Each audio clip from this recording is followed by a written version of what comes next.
Absolutely. Right then, we've got to, it's 8 o'clock. So thank you everybody so far who's joined. Welcome to the webinar, which has kindly been organised by Cathy, Debbie and Suz here this evening. My name's Philippa Christie, and one of the reasons why we're having this event is to launch something new called the Equine Academy. So, and these three ladies are all involved with it, and we're developing courses. So Cathy and Suz have got courses already that they can't wait to share with you, and also Debbie is developing hers and will be online soon. So very excited to share those with you. And so the Equine Academy, it's launching fully on Monday, and it's going to be available to everyone. So if you want to go on, you can enroll for free. Everyone can enroll for free. There's no monthly payment, and there are some free courses available already. So you'll be able to log on and access those free courses straight away, which is great news. And there are some paid courses as well, but it's completely flexi-learn. You just pay as you want, and you know, the courses are really reasonable as well. So I think they're really great value for money, and you don't have that, you know, monthly fee going out all the time if you don't use it and you think, oh no. So, you know, we try to structure it so that it's both affordable and rewarding for everybody that comes on and joins, and like I say, for free, and you can access the free courses.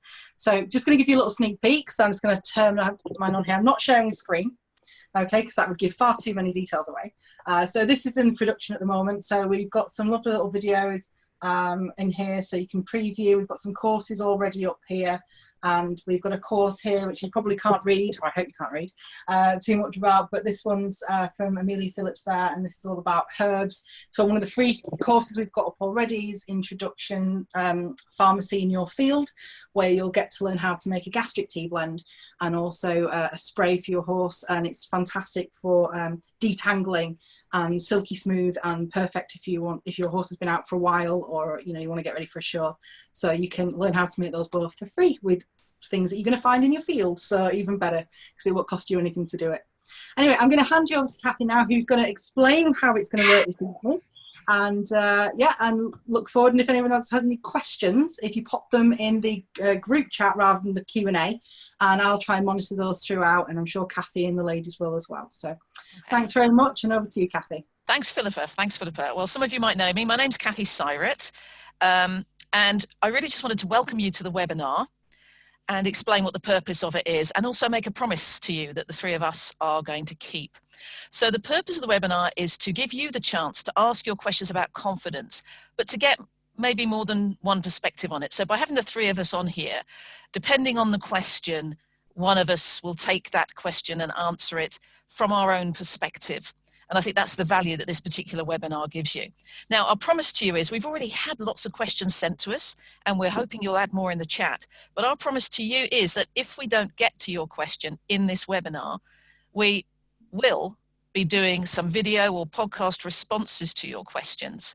So just for coming here, you're guaranteed answers to your questions, and we will be doing that for you afterwards. So how it's going to work is we're going to run the main part of the webinar for an hour, but we are happy to stay on if there's lots of questions and you've got further details you want from us. And how it will work is we've obviously got some questions that people have sent us in advance, but also we've got the chat there. Put in the chat any questions you have, anything that's, you know, burning in your mind about confidence. And also, if while we're talking you hear something and you want a bit more in detail on that, pop it in the chat, because we're monitoring the chat the whole time and we can make this a bit more interactive for you. So what's really good about this is we've got the three of us here. So let me just hand over to Suz and have her introduce herself first, so you can know who we all are. So Suz, would you like to just do your intro? Yes, good evening everyone. I'm Suz.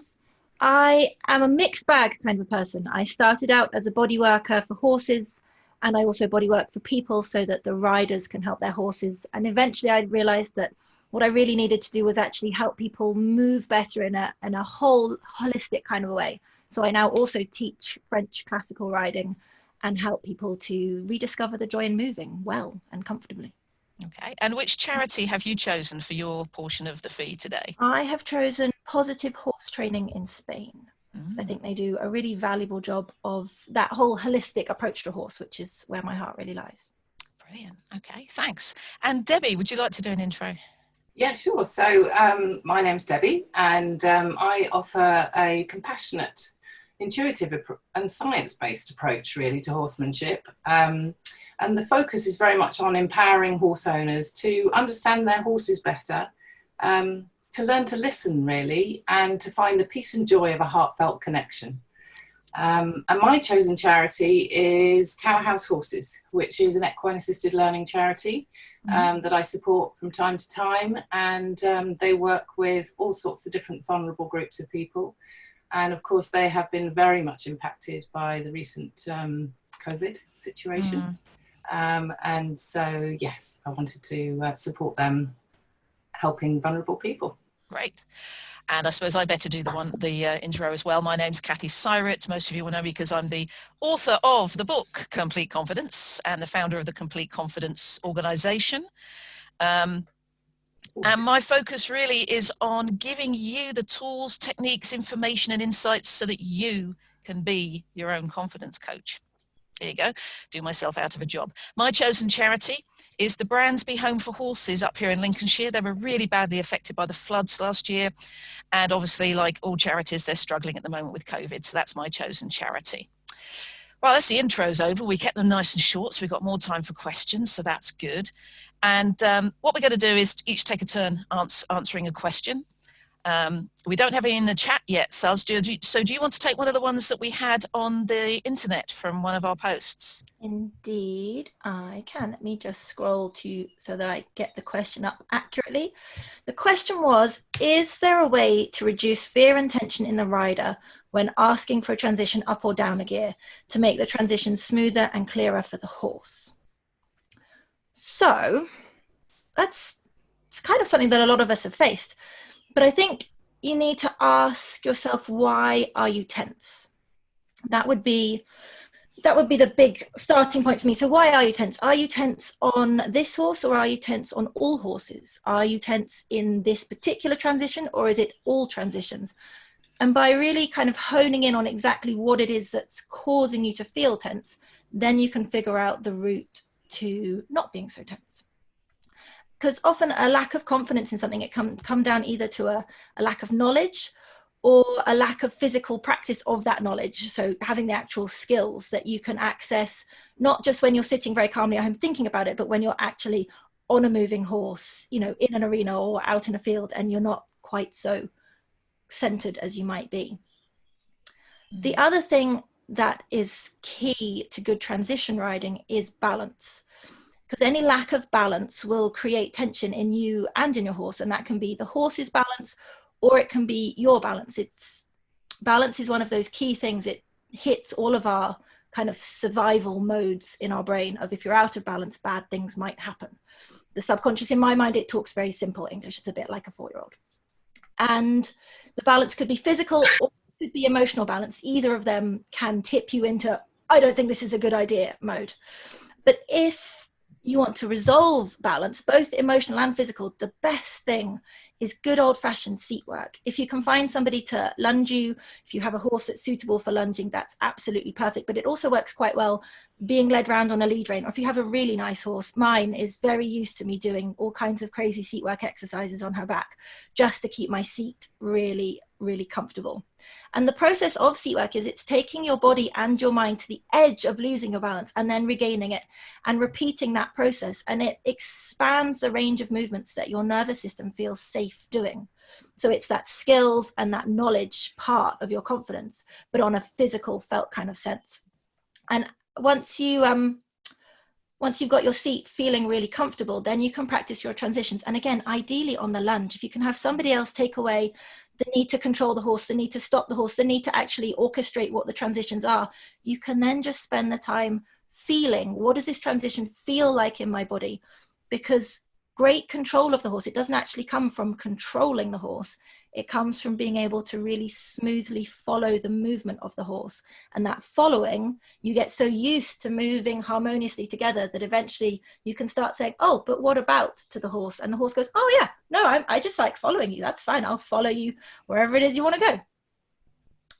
Wow, yeah. Brilliant. And if you have any questions or any clarifications you want from any of our answers, just pop them in the chat. We've got Philippa are looking at that, and those of us who aren't answering a question are looking at that. We are going to try and keep our questions short so we can get to as many questions as possible. So if we miss anything out that you want to know about, please just ping another question in the chat and we'll get to it, okay? So thanks, Suz, for keeping that quite brief. It was great. Quite brief. As brief as I can be. But a lot of content there, a lot of stuff there. Debbie, do you have a question from the internet that you wanted to address to kick us off? Yes, I do, actually. There's so this question was from a lady called Laura, and she says, so this is actually more of a horse confidence issue. Mm-hmm. She talks about, she has a 16-year-old mare who's always been anxious when other horses aren't close by.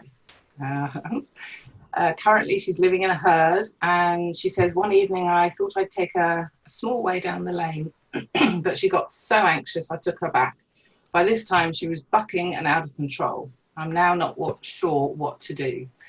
So I thought this was quite a nice one to start with, because it's a hugely common problem, and of course a perfectly natural problem that can affect every aspect of our horses' lives. So why is that? And of course we all know that horses are herd animals, but it's also the fact that horses are mammals just like us. They are hardwired for attachment, and this is an area that I'm absolutely fascinated by. So the other thing that I wanted to mention was, of course, that something that we don't always think about, which is the impact of our domestication. So normal management practices can include things like early and abrupt weaning, social isolation, often changing and sometimes completely incompatible with companionships, lack of choice, and of course aversive and dominance and fear-based training methods. So when we start to really think about that, we start to understand that horses can actually develop attachment disorders just like humans can. And that creates a lowered resilience and an inability to self-regulate. So really, for me, this is kind of the nutshell of how I like to work with horses, because it's all about relationship and building the relationship first. I have a little strap line that I like to use, which is connection before direction. So as mammals, we all need feelings of safety, stability, and security within a trusted relationship in order to learn, grow, and thrive. So first and foremost, I would recommend applying the PACE model, which is something that my clients that I in my Mindful Partners group are very aware of. So the PACE model is basically, it's a relationship model that was created for young children, actually, with attachment disorders. And it embodies the 4 key attitudes which are proven to create feelings of safety and for building can't get my words out. Building strong bonds. And these attitudes are the attitude of playfulness, acceptance, curiosity, and empathy. Wow. The key, though, with this is that we start with the ACE. And the ACE of acceptance is very much about accepting where, how does your horse feel about this situation? Well, this is quite clear with this situation, that she doesn't feel safe away from the herd. And when we start to think about acceptance, then this communicates our understanding of our horse's experience and builds trust and confidence just in that in itself. Apologies, my phone's not on silent. I just so it creates a psychological safety for the horse when we accept how they feel. The second step is curiosity. And of course, this really directly links to understanding. So we really want to start thinking, it's a non-judgmental curiosity. So it's very much about what is her experience? What are her triggers? What are her fears? What are her comfort zones? We can think about their past experiences. What's her attachment and her trauma history? Basically, we want to think about how can we actually build this trust and confidence within the confines of her feeling safe. So in this case, that might be in the field to start with, or perhaps with a particular pair bond that she's got from the group. And then, and only then, that we start to explore how can we be curious about how can we stretch her comfort zone. just gently, step by step. And then, of course, the E is for empathy. Empathy communicates our compassion and our understanding. So it's very much about putting ourselves in our horse's shoes and recognizing their emotional experience and responding appropriately to that. So we need to be very mindful of what's going on for the horse and for yourself. And then finally, the P is for playfulness. And that brings the ace alive. So how can we bring a light-hearted and playful approach to the interactions? How can we get creative, have fun, create benefit out of our interactions and joy with our time together? And in fact, just simply applying those basic attitudes to what we're doing and working with her within her feelings of safety, we can really start to create a strong relationship and build that trust and confidence in the fact that she will then start to be able to stretch her comfort zone with you. There you go.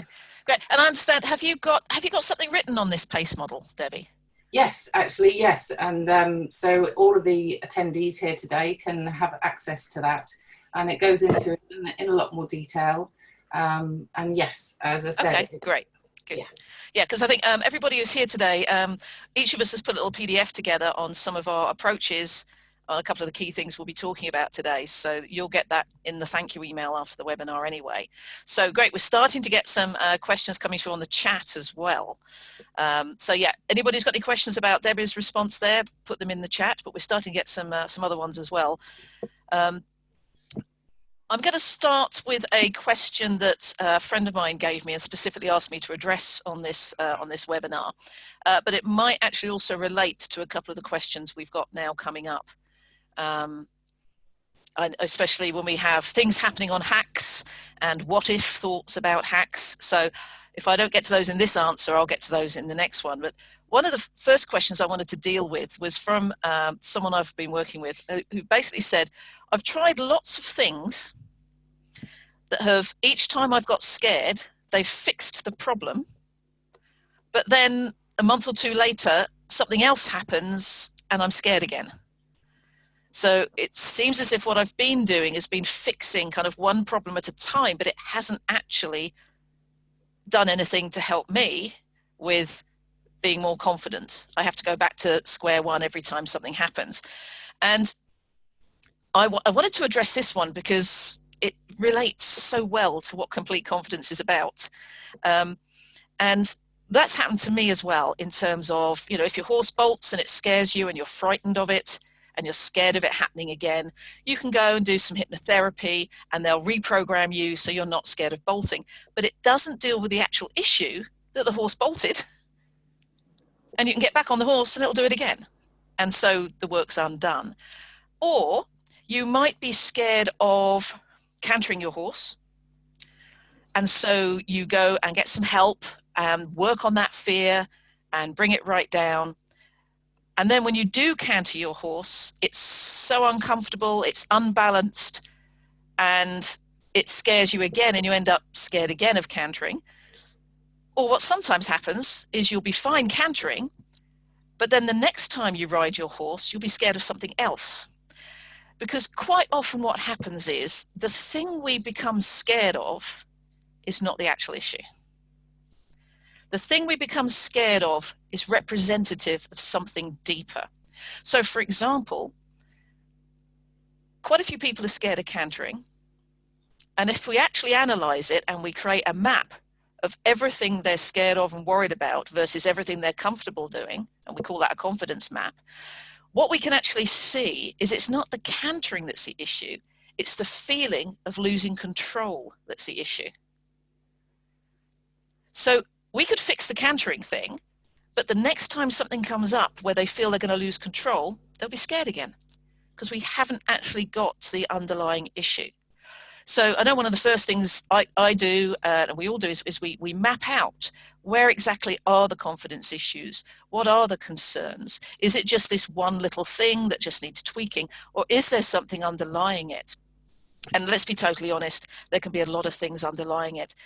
If you're having a stressful time with your family and you go to your horse expecting a quiet, relaxing time, and your horse is, you know, snorting and blowing and prancing around, delighted to see you and says, come on, let's play, that mismatch could actually trigger a lack of confidence in that moment.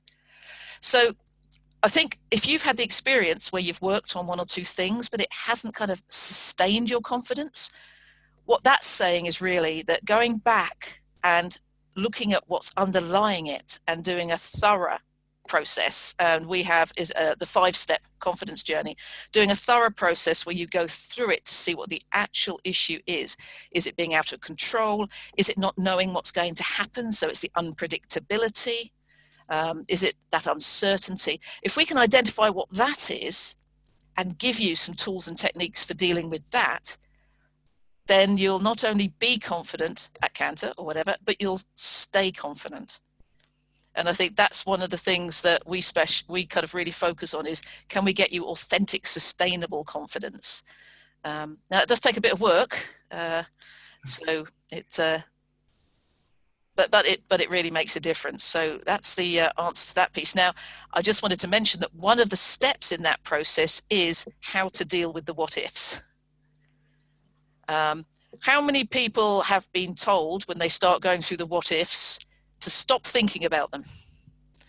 Yeah. So it's like, don't think of a pink elephant. What are we all thinking of? A pink elephant. So our approach, again, is not just to kind of bottle it up, pretend it's not happening. We go, great, you got some what ifs. Let's look at those what ifs and come up with strategies for dealing with them. Bearing in mind that all fear is our subconscious mind trying to keep us safe from physical harm or emotional harm or something like that.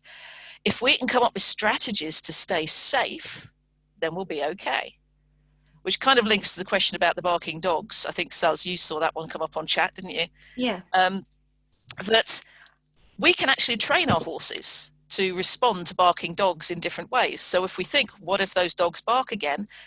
What can we do with our horses and ourselves so that when they start barking, we can predict what the horses are going to do? Because for a lot of horses, it's not the dogs barking, it's a surprise that happens. And then the rider is surprised as well.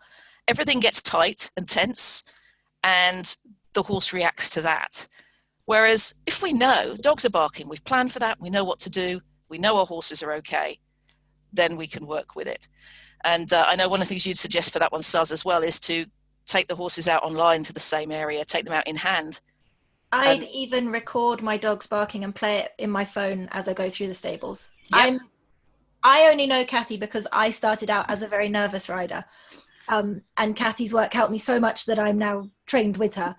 But I'm the queen of the what if visualizations. That's, yeah. That's why it took me 4 years to back a young horse. Yeah. So for us, if you have what ifs, let's explore them, let's come up with them, let's look at them and come up with plans for dealing with them.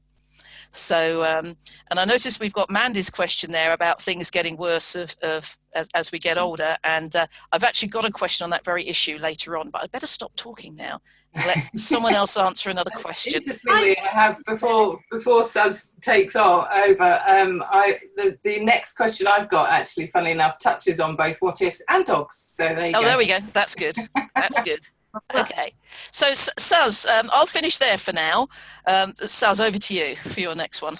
I had a question which drew slightly more on my bodyworker side of a horse that had a badly fitting saddle. The physio now says that the horse is fine, you know, there's no pain responses, but the horse is not fine when you tack him up, and the person is losing confidence in riding them and the horse is losing confidence in being ridden, and it's just one of those spirally kind of situations. The interesting thing is about pain, and I'm a bit of a pain science geek, so please speak up in the chat if I start geeking too much. It's a problem. But we used to think that pain equaled damage and damage equaled pain, and that was, you know, that's why we scan things and we see the damage on a scan and then we know it's there. Well, now scans are more accessible to researchers, and you can scan both knees and find that both knees are equally damaged, but only one of them hurts. So they've come up with a new definition of pain, and that's that pain is it's not very smooth definition, to be fair. Pain is the perception of threat of damage to the body by the brain. So it's actually a sensation that only exists in your head. Well, in your brain, to be fair. In your head makes it sound very derogatory. It's not. It's real. Doesn't mean that it's not real, but it is the perception of threat of damage. So with that, understanding, we can then treat this horse with just so much more compassion. He's not being difficult about being saddled. His brain may genuinely be creating pain feelings for him because he perceives the threat of the saddle causing him pain. And it's one of my real loves is advocating for the horses, that they're never naughty or malicious or being difficult. They're just communicating like really poorly. I mean, does anybody else have a 3-year-old son? Because it's that kind of level of communication sometimes. And when you can really take a step back and take the personal tack of it almost away from it, and you can just be compassionate to what is my horse trying to tell me through this behavior, then you can really start to acknowledge, okay, well, I see that you're feeling this. I see that you're feeling the saddle is a threat, and you can start to work on it. So on a practical sense, you can introduce what's called a novel stimuli to your horse's skin. So that's a different way of being touched. It's just a fancy way of saying it. So you could stroke their back where their saddle goes. You can do little circles, a bit like the T-touch panther move. You can do tapping, you can drum your fingers, you can get a feather duster out, you can get all kinds of fun creative, just to introduce new feelings so that your horse's map that he has of his body creates a new map. It gets more information in it to say, okay, saddle area, I can have all these different feelings and none of them are threatening. The other thing would be doing some actual kind of physio-based work to build up the back muscle so that he has that trust and that confidence in his own body to carry a saddle. So that would be things like a bit of classical in hand work. If you want to know more about that, I've written a course on it. And carrot stretches. I'm a big fan of carrot stretches. But the third thing I would recommend is just acknowledging his thresholds. A bit like we do when we're confidence coaching the people, where we say, okay, I see that you have a what if about this, let's work on it. We're going to say the same compassionate kind of thing to our horse. And that can involve standing there with the saddle 10 meters away from him, waiting until you find that point at which he can relax and be like, okay, the saddle is not a threat when it's here. And then slowly working to get closer and closer. And each time waiting for him to say, yeah, okay, no, I'm okay with this. We can do some more. That way, horse will regain the confidence, and the effort and the relationship that you build through the process means that generally people regain their confidence too. Yeah. Right. Mandy, can I just say, Mandy's patron said it also creates a memory that a horse will remember how it felt. So it's about reprogramming that horse's response by changing the memory. And I thought I'd just, if you don't mind, kind of touch on what you were saying, Suz, because I was at a conference this year with a neuroscientist called Andrew Hemmings, who's actually talking about this, about how even though with this memory of pain is actually by the brain creates these little pathways for this memory of pain. So even if the pain doesn't physically exist anymore, the memory of it can be there. So I just kind of wanted to touch on that physically that happens. And I think that Suz's suggestion about how, the different sensations, I think that's absolutely fantastic. I just wanted to say I'd not thought of that. And that's definitely something that, I think is a really good suggestion. So it's really interesting, isn't it? Because we know from studies of amputees and phantom limb pain, and also from pain syndrome that happens, that neural pathways are laid down in the brain that cause the pain effect. And if we can reprogram those or create new ones, new sensations, great answer, Suz. We were talking about the other day how the brain is endlessly plastic. So yes. You can have undesirable neural pathways laid down, but you can just make new ones. I'm just reading Mandy's comment about changing the routine with your horse. I think that's absolutely wonderful. The thing, I don't know, the way that I was raised with horses, I never really appreciated just how much, I don't like to use personality because that makes them sound like people, but how many emotional layers and choices they really like to have. And if your horse prefers to have his bridle put on first, well then fine. Why not? Exactly, why not? Yeah. My horse is pretty convinced that I should feed her treats all the time, but there are boundaries. And I think what's interesting is what we're looking at. There's so many areas that influence the confidence of horse and human that this is why it's important that all three of us are here. Debbie, did you have another question you wanted to tackle that come in for you? Yeah, well, actually, interestingly, I think the lady who put this one on, Janet, is actually with us today, and I have shortened it very slightly so that it's not so detailed, but it does touch on the what ifs and the whole idea of neuroplasticity and rewiring basically the brain. So Janet writes, I would like to learn how to be more consistent. Some days I go to the yard, mount up and have a joyful little hack. A few days later I can go and just doesn't feel right. My head fills with what ifs. My question is, should I listen when something is telling me that today is not the day to ride? Or, as I really know that it will be fine, should I crack on? Or, how can I turn these negative feelings into more positive ones? So there's actually quite a lot of questions in there, but what I thought was really interesting with that was that Janet talks about feelings, so it doesn't feel right, as well as her thoughts and the what ifs. And that really kind of highlights this idea of the hugely powerful link between our minds and our bodies. So this is really also, in terms of changing and creating more consistency, this idea of a very mindful approach. So if we can, again, bring in the pace, so we apply an attitude of non-judgmental acceptance to what we're feeling, and then get curious and really mindfully explore what's going on. So, for example, what is coming first? You know, is it the feelings or is it the thoughts? Because it's really interesting to me which can, they obviously, you know, it's the chicken and the egg, isn't it? So it's very well documented that our thoughts affect how we feel, which I call the sort of inside out effect. And that's a subject that's explored very deeply within things like NLP, obviously the complete confidence process and the what if exercise within that process. But it's also possible for our bodies to pick up on and react completely automatically and unconsciously to our environment, which is coming back to the dog situation in many ways. So our feelings, physical feelings and senses actually also influence our thoughts and our behaviours. So I would like to call that sort of the outside in effect. So hence this idea that we need to really kind of explore in a mindful way as to what is going on. Is it coming from inside? Is it actually coming from my external environment? Because I think the thing is, I would say, and in answer to her question, that I would always recommend that when things don't feel right, we need to mindfully pay attention. Because as Cathy said so well earlier, confidence is basically our subconscious telling us, trying to keep us safe. And that may well be whether it's external or internally influenced. So we don't want to risk any vital information, missing any vital information. In terms of consistency, now I'm aware that Janet has actually worked through some what ifs and what ifs exercises.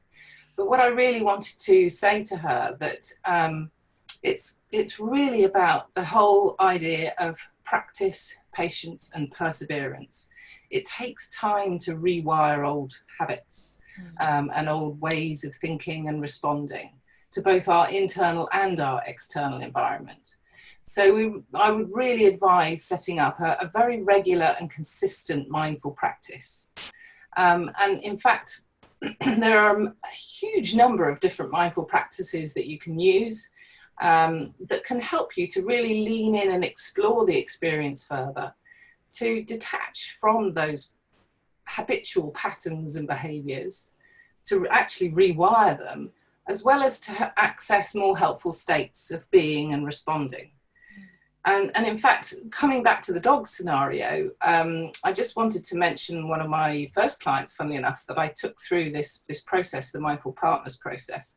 And she had an incident where she was chased by dogs and she fell off and she broke her back. So a really traumatic incident. She actually managed to get over her confidence issues to some extent, went out, was chased by dogs again. It happened 2 more times, in fact. So she had a really strong and well-developed fear reaction as soon as she heard a dog, thought about a dog, or saw a dog, obviously. But in fact, the interesting thing was that when we really she thought it was all about the dogs. But actually, when, again, linking in with what Cathy was saying, when she really started to lean in and look at it, it wasn't about the dogs. It was about a fear of the loss of control. So she basically worked with the PACE model. She worked through the complete confidence process. and a whole series of different mindful practices. And in fact, she completely managed to rewire her brain, and she's out enjoying riding. I remember her telling the story of her going out and actually she'd gone out with a friend. She didn't know the area where it was, and she ended up going past a dog sanctuary, dogs barking everywhere. And she was absolutely fine with it. So it is possible, but it does take practice, patience and perseverance. Yeah, great example there. And I think one of the things I totally agree with you on there, Debbie, and I know you talk about using intuition. There have been times when I've had people come to me and say, I'm not confident riding my horse. I don't know why I should be. And when we've actually done some in-hand work with the horse, or the horse isn't moving as I would expect it to be moving if it was 100% comfortable. And in fact, on a recent situation, someone who was scared of riding her horse and had been run off with a few times, we actually identified that the horse had kissing spines from his, it was triggered by, we were doing the in-hand work and he wasn't progressing. So then we got the vet check and everything else. And she was actually picking up on his, I don't know what's going to happen. I don't know when my back is going to hurt. I don't know when. And she was picking up on that. So her intuition was telling her it's not safe to ride this horse. Absolutely. So I would always say one of the things we talk about is listening to your unconscious and having a conversation with it. And this actually comes to the next question I was going to look at. And the next question I was looking at was, someone sent a question. She's an extremely experienced rider. She's started horses. She was a driving instructor, actually, at some stage. She's got 2 young children who love their horses as well. She's always ridden bareback. They've always gone on long hacks. Horses have been her passion and joy forever. Recently, she's noticed that when she's out hacking on her own, which she used to really, really love, she's noticing some bits of anxiety coming in.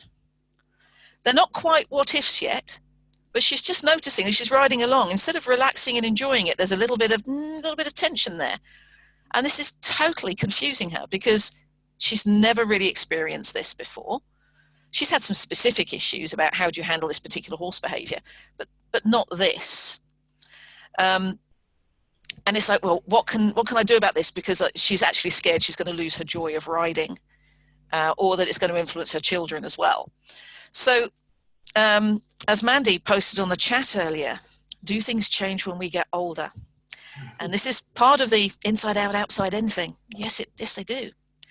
So previously, Marie has been responsible, and she won't mind me using her name, has been responsible for herself and, you know, hooning around the countryside and everything else. And now she has 2 children who are also starting to do that. And it's causing her unconscious to kind of question, well, if you're worried about the children going off and doing that, why aren't you worried about yourself? So the unconscious is noticing things and then signaling them to her. Now, what can she do in this situation? Now, the worst thing she can do is ignore it. If you ignore your unconscious, when it sends these subtle signals of discomfort up to you, do you know what happens? It gets worse.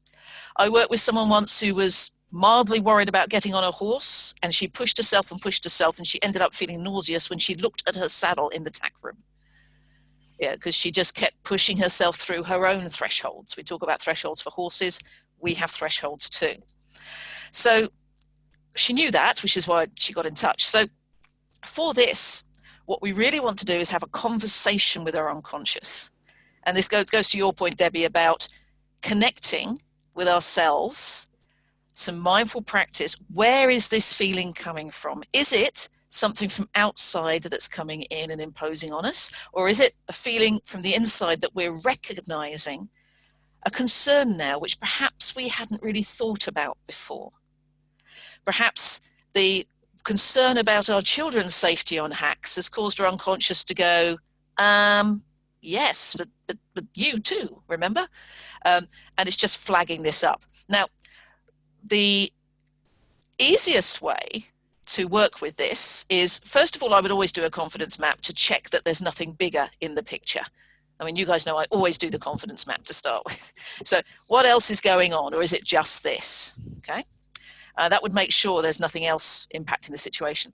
But if it turns out to be, this is just it, this is the only area where this anxiety is coming up at the moment, then I would say, well, let's sit down and let's have a conversation with your unconscious. So here's your conscious mind that wants to go out for hacks and wants to be carefree and enjoy them. Here's your unconscious mind that says, uh-oh, bit anxious, you need to be a bit anxious, there's something you haven't resolved here.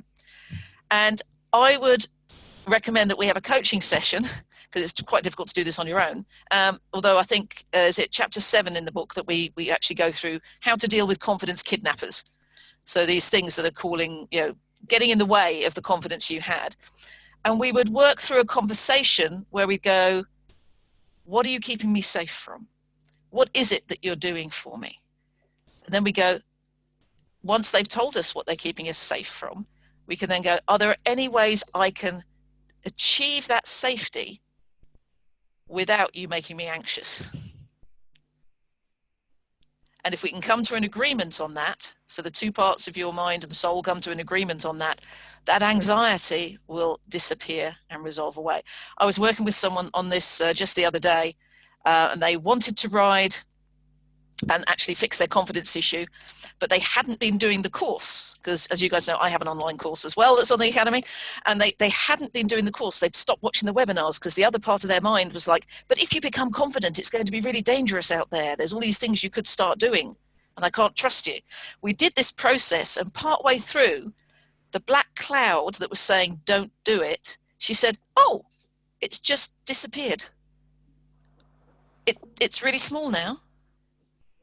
It's gone. Okay, I'm going to go and watch the webinar now. So this process really powerful and really works well. So I would recommend that, because it's one of the ways of getting in touch with what's going on in your unconscious and getting your conscious and unconscious mind working together on something so you can get back to enjoying your hacks. So that would be my recommendation for that situation. So it sounds a bit woo-woo, having this conversation with yourself, but it really works well. Can I interrupt now? Someone's got a question for Suz. Now, they've asked it to be anonymous. So Suz, this person, when they go into the arena and there's poles out, they start to feel sick, and they're wondering how they can deal with that. I hope you don't mind me throwing that at you there. You don't have to answer it right now, but I was just thinking if you want to think about it while that was coming up, or if you'd like to answer it now. No, I'm good with that one now. Okay, and it's your turn. So it's my turn, exactly. And I do see Teresa's question there as well, and I'm hoping that Debbie or Cathy will pick that up next, because that is a good question there, Teresa. I don't think everyone else can see it. It's about the helpful people who are having a conversation. They're like those helpful people that help you load your pony. Absolutely. I really feel you on the feeling sick with the poles issue, because I've actually genuinely been there. You've been there. I really have. Even poles walking past an arena was enough for me at one point. Like I say, I'm a confidence coach through experience. So it actually relates exactly into what Cathy's just been saying about needing to have a really honest conversation with yourself. A lot of these confidence issues, thank you, computer, they can come down to your brain is trying to keep you safe. Your subconscious desperately wants you to stay alive. And so if that means making you feel sick or procrastinate, or, I mean, there's a great example in Cathy's book where somebody who will remain nameless actually collapsed in a heap because she didn't listen to her unconscious. You know, I don't know who that was, Suz. I don't know who that was. Cathy, at any point. That was me. So, and it's a little bit like how we were going to treat the horse with the poorly fitting saddle. It's all about treating yourself with that kindness and that compassion, and saying, okay, so what is it that you're trying to keep me safe from? So I guess my initial questions would be, have you had an accident jumping? Have you had a horse fall over ground poles with you? Is there like a genuine memory trigger that we could work through in order to help you and your horse gain the skills to negotiate poles more easily? But it might be something completely different. It might be to do with that feeling of balance that I spoke about earlier on, that your brain knows when you go over poles, there's a bigger movement and that your balance actually can't handle that, and therefore they make you feel sick. Personal anecdote for me, it was even more obscure than that, and it took me a while to dig through my brain. When I was 11, my parents very generously bought me a beautiful show jumper. He was absolutely gorgeous, and I rode him 9 times in the course of a year, in which he was intermittently lame and he was eventually put to sleep. And it turned out that my brain associated jumping horses with jumps with dead ponies, and had gone, well, the way to keep you safe is to never go near a jump ever again.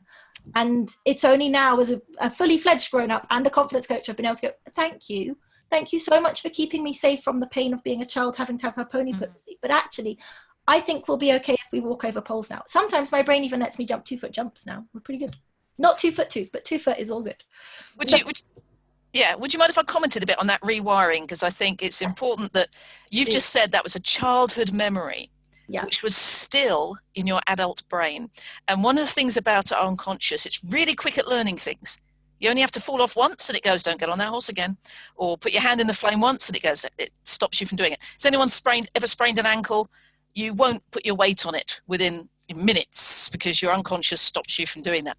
But the really bad thing is our unconscious mind is also like a 3-year-old child. It doesn't change easily. It kind of holds on to that thing. Has anybody ever sprained an ankle and then like 6 months later you realize you're still always stepping off the curve on the other leg? You do remember that I'm just going through a sprained ankle.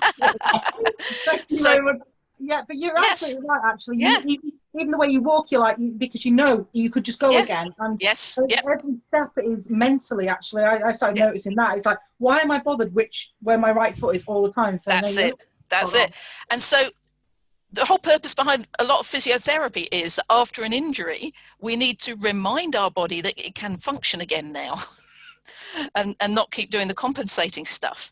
So the number of times we've worked with people like you had a childhood memory. I worked with someone who had a fear of being stuck, and it went right back to a childhood memory. And as soon as she told her unconscious and said, hey, that was when I was 8. I'm kind of 42 now. I think I can handle it. Her unconscious went, oh yeah, fair point. Yeah. And kind of gave and allowed her to carry on. So sometimes it's really critical to identify that these things must have come in at some time to keep us safe. I mean, how horrible to have that experience, Suz, and how great that your unconscious was trying to keep you safe from going through that pain again. You know? Well, this is the thing. It's that treating yourself with that, taking the time as well to treat yourself with the kindness to go, what is your best intention for me? How are you keeping me safe? Absolutely. And I always say, if you're frightened of something, the first thing to do is to say thank you to the fear. Thank you for wanting to keep me safe. Now, what are you keeping me safe from? And let's talk about this.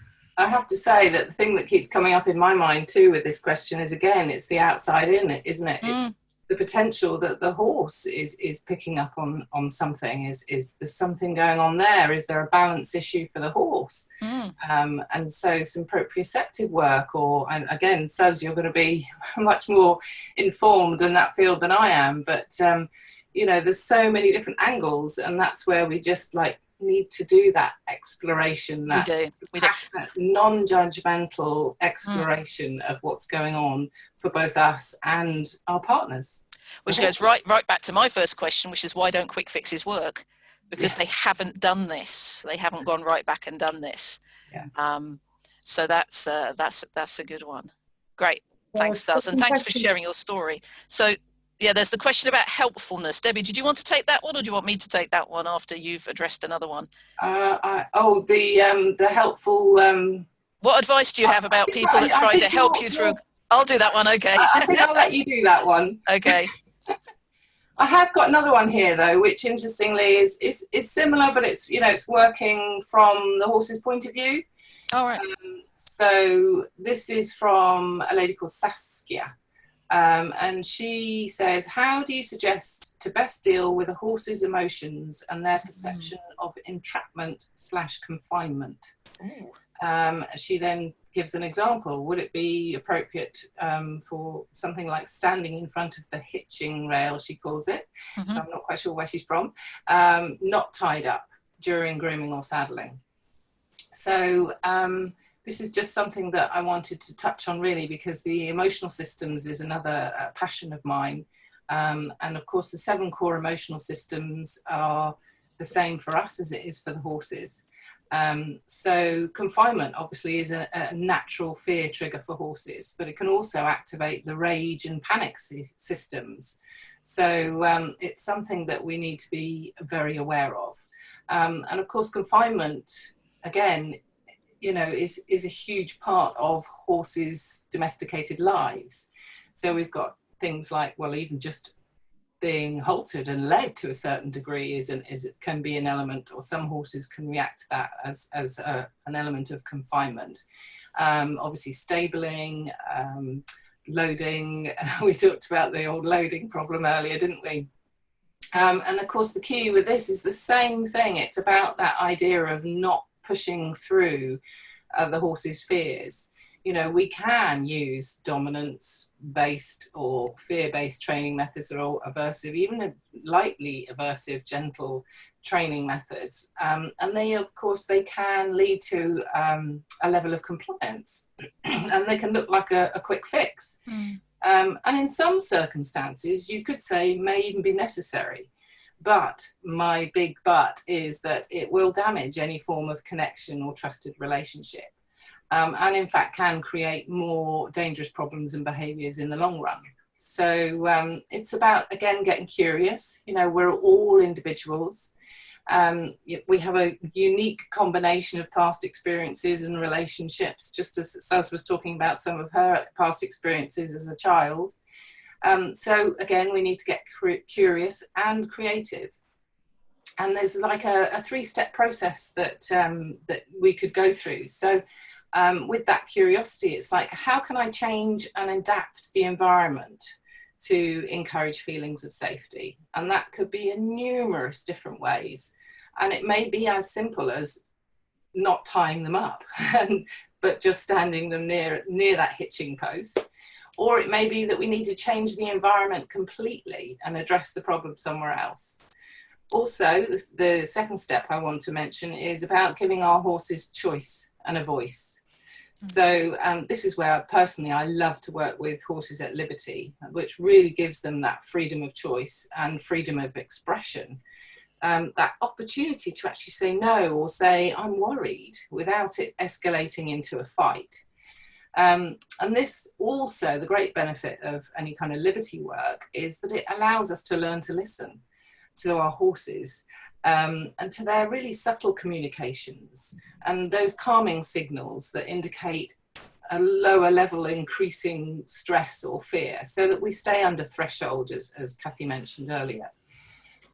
So that helps us to ensure that our horses remain calm and alert and able to learn, as opposed to even disassociating, which some horses will do. I'm sure you've heard of the term shut down, or the horses may even just tune out. Obviously the more extreme of activating the fight or flight response. So the third step would be about how can we actually create benefit within this situation for our horses and really gently shape their behaviour. So we're looking at breaking down our goals into really tiny, tiny steps.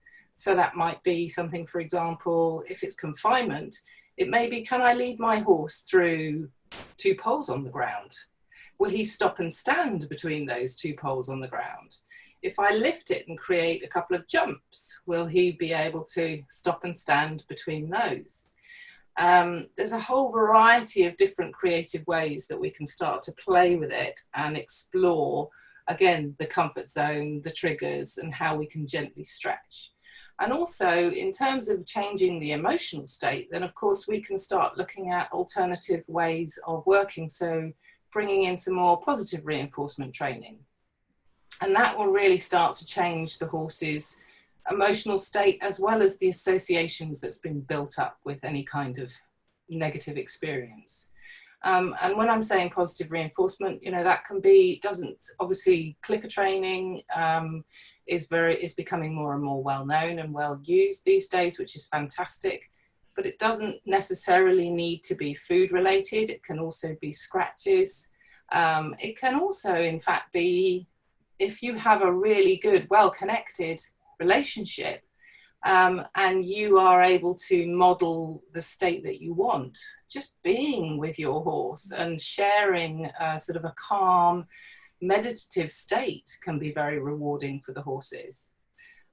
So yeah, there you go. There's another Brilliant. little one for you. I'd like to back that up about that. I've got two very different horses, one of whom, Coblet, is basically, he wants scratches and food treats. That's what he thinks is the best thing, or play. He wants me to play with him. So those three things are his reward. My other horse, Aero, does not want to be played with, does not want to be scratched. No. He quite likes the food treats. But what he loves more than anything is if I stand next to him and we breathe. Yeah. To him, that is heaven.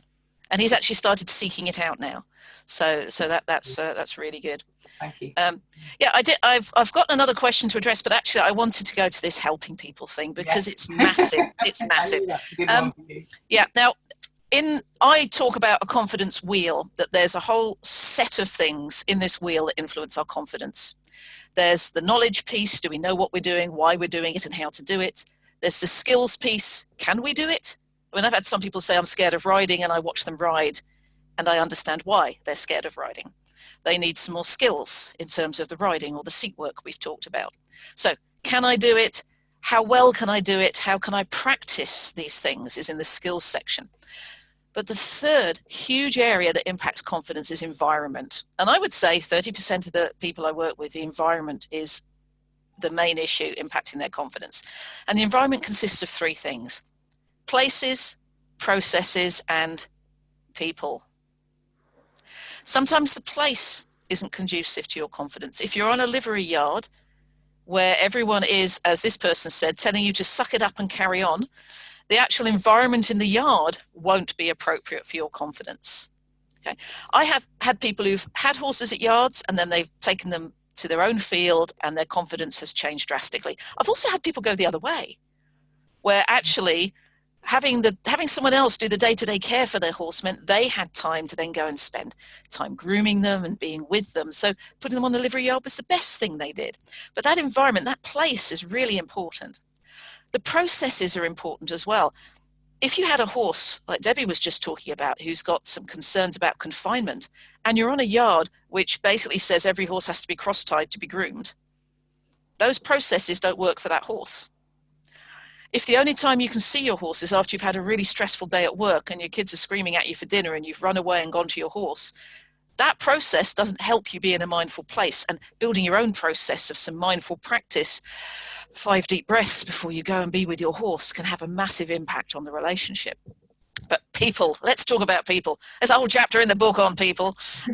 So there's a couple of things about people. And one of the first things to think about is, have these people ever acknowledged or consciously experienced unconfidence themselves? Okay. How many of us know people who just cannot relate to the whole concept of being unconfident around horses, on horses, going over 3'6" solid jumps, who just can't connect with that? Okay. One of the most interesting people I worked with was an ex-eventer who retired from eventing, decided to get a horse just to hack out on, and then had a massive confidence crisis. Okay. Interestingly, what they realized was that whenever they'd felt worried before, they had too much at stake to admit it, so they just locked it down and got on with doing stuff. And then when they got their own horse and there was no reason not to be unconfident, the unconscious went, "Excuse me, could you fix these things? Because we've been scared about them for a while now." Okay.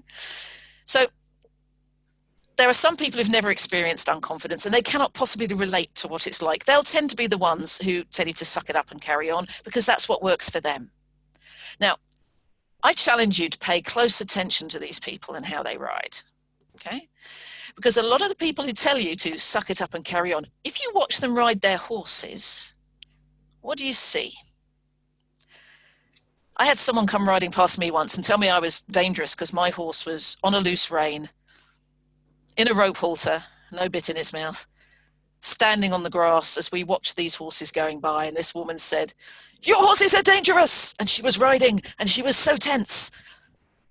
Now, I guarantee you that she would not say she was unconfident, but her body, the tension in it, the tightness in it, tells me that everything there is about controlling everything so nothing bad happens, which to me means actually she's unconfident, but she can't acknowledge it for whatever reason.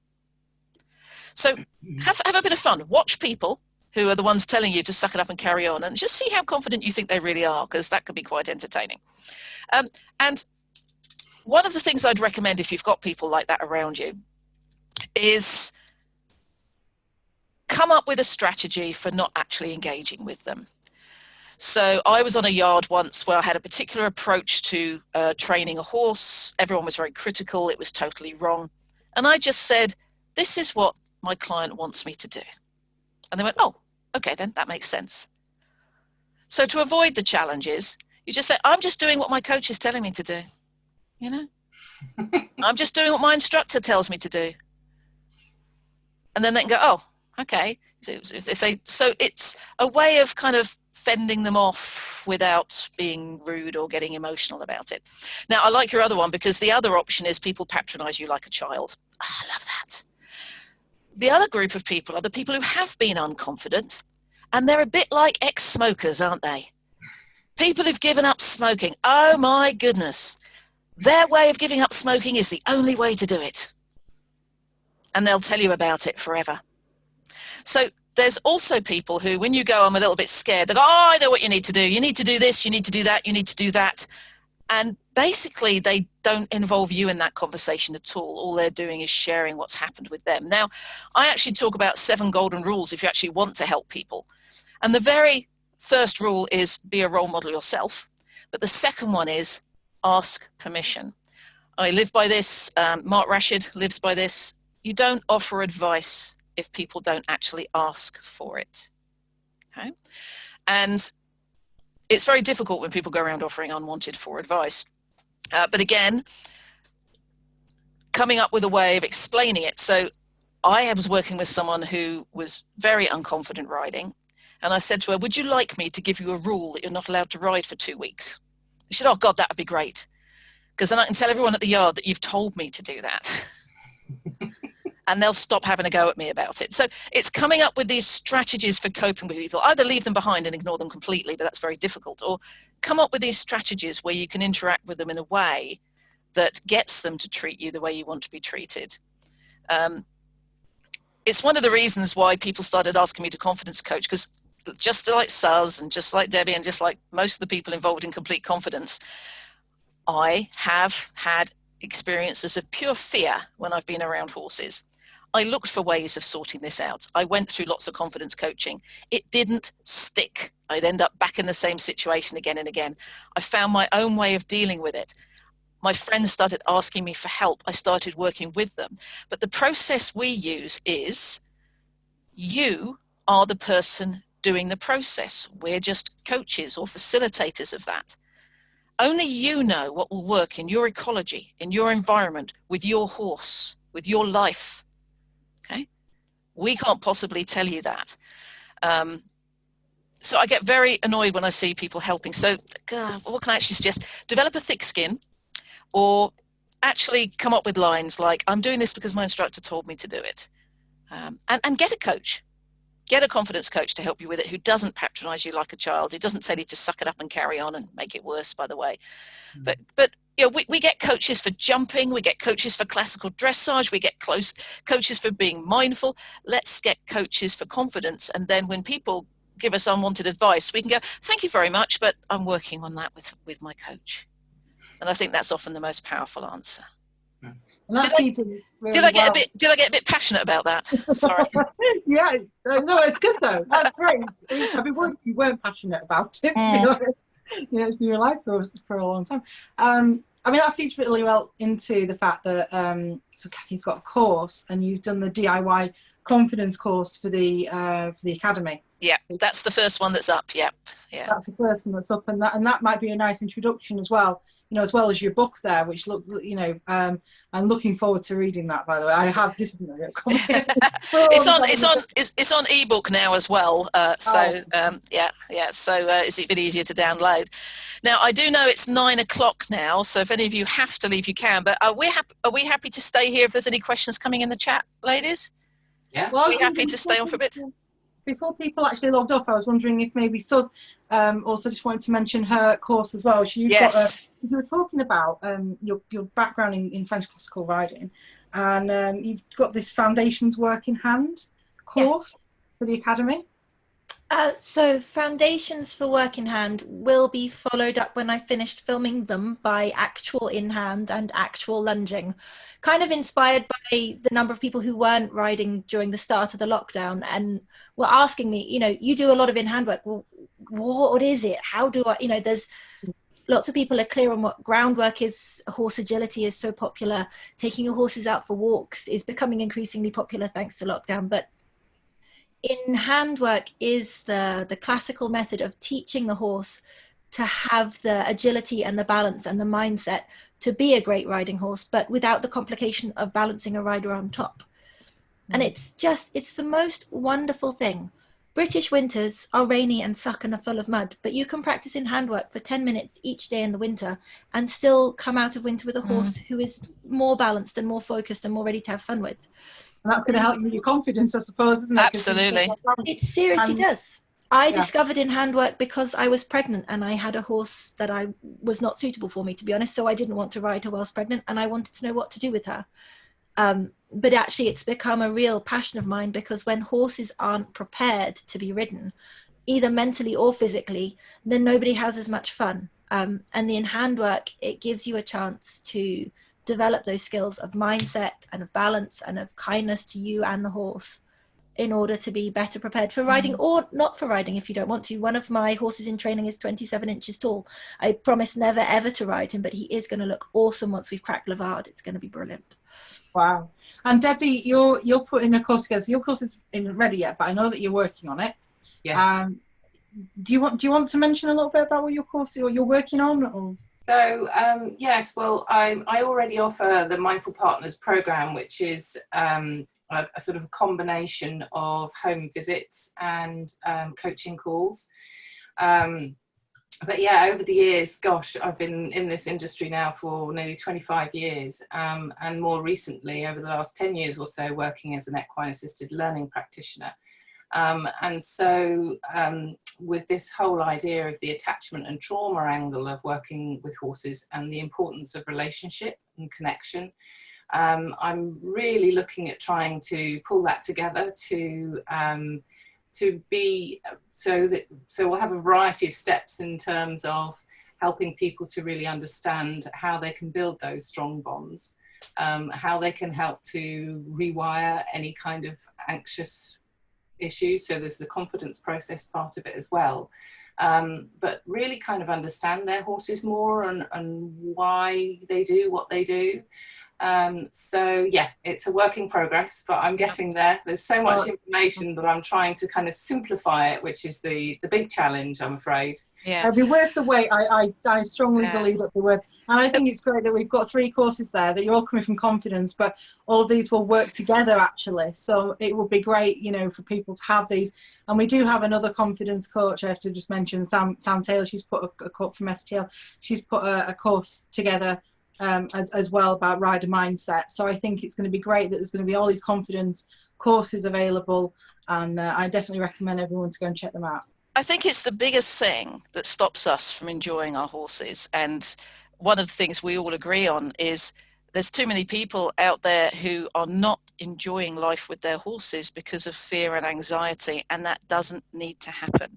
Everything we've mentioned here before, we have a process, we have information, and once you know these things, you can then wake up in the morning excited about going to see your horse instead of feeling that trepidation, anxiety that a lot of us feel and that we've experienced in our lives. So so the DIY Complete Confidence course takes you through the 5 steps of the confidence journey. It goes through the mapping, the brainstorming of options that you were talking about, Debbie, the what ifs process and things like that. And it's all neatly packaged up, and there'll be lots of other things on there as well. Now, the other thing we're thinking about, we've still got loads of questions we haven't got to yet. So one of the things we are exploring is if anybody would be interested if we put together a Complete Confidence podcast channel. So let us know if that would be something that would appeal to you, because we can respond to your questions on that to get it started and introduce ourselves as well. But that might be something we can persuade Philippa to host for us at the Equine Academy. So no, I would be delighted. But podcasts are great because you can listen to them in the car and things like that. So thank you everybody for joining us. tonight. If we didn't get to your question, don't worry, it will be answered by the trio that Philippa called Charlie's Angels. Yeah, I think that's a nice, not what you called it. No. I called it something more insulting, but I won't tell you what it is. But thank you. And please do carry on posting on the groups we're on if you've got further questions as well, anything that comes up in your mind. Now, Philippa, I know the webinar is going to be available for people to watch, isn't it, if they want to? Yeah, so after this event, I'm going to obviously just gonna edit it a little bit, and then I'm gonna send it all over to you so you'll be able to watch it for at least 30 days. I think we're making it on demand as well, so if other people have missed it, they can come on. And yeah, and you'll also receive in that email, alongside your invitation to come and watch it again, you'll receive the 3 PDFs which these ladies have kindly put together. And yeah, and from Monday as well, you'll be able to go to the equineacademy.org and you'll be able to check out Cathy and Suz's courses. Brilliant. Well, thank you, everybody. It's been real fun. It's the first one of these we've done together, isn't it? And it's great to celebrate the launch of the Equine Academy. I think it's going to be superb. There's such a range of courses and materials on there. I think it's going to be superb. So thanks very much, everybody. And I'm just going to do what most people do on any Zoom call or webinar. I'm going to wave goodbye. Yeah. You don't ever do that anywhere else, but we wave goodbye here. Thank you, everybody. Thank you so much. Oh, yeah. Bye. Bye.